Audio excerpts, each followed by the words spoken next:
Never be limited by other people's limited imaginations. Those words weren't just advice, they were the philosophy Mary Jackson lived by. It wasn't only rockets that had to break free of gravity. It was the people who calculated their trajectories. Imagine being told you're brilliant, but you can't sit in a classroom because of the color of your skin. For Mary Jackson, that wasn't the end.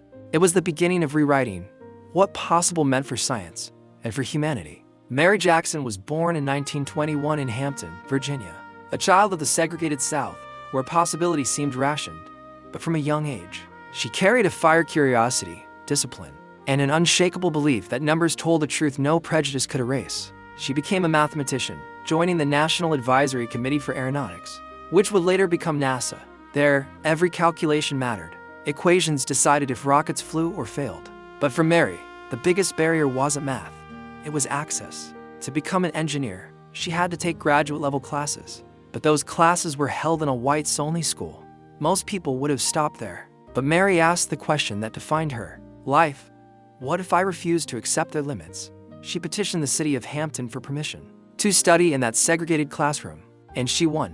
In 1958, she became NASA's first black female engineer. Her story teaches us something vital. Progress isn't handed to you. You demand it, even when the system tells you no. Lesson 1. Own your seat at the table even if you have to build the table yourself. Mary didn't just enter that classroom, she transformed it into a symbol. Every calculation she made, every equation she solved, carried the weight of a victory not only for herself, but for every girl who was told she didn't belong in science. Today, when you face locked doors, opportunities you're told are not for you, remember Mary.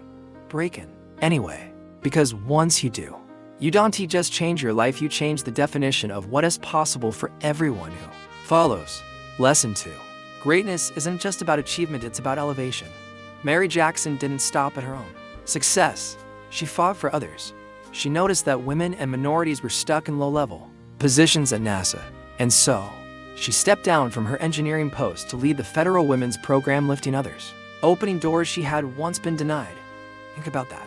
Walking away from prestige in order to make the system fairer for others. True leadership is not about climbing higher alone. It's about building a ladder others can climb.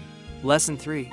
Progress is persistence, not perfection. Mary Jackson spent 3 or 4 years at NASA.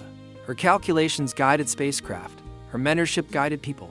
And even when recognition came late, immortalized in books and films like Hidden Figures, her impact had already reshaped history. Here as the philosophy her life whispers to us. Barriers are only permanent if we accept them.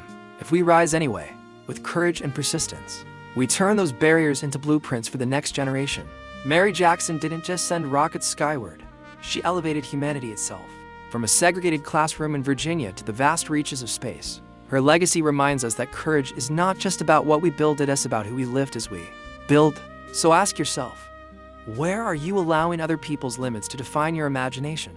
And what would happen if you, like Mary, refused? If this story inspired you, stay with us.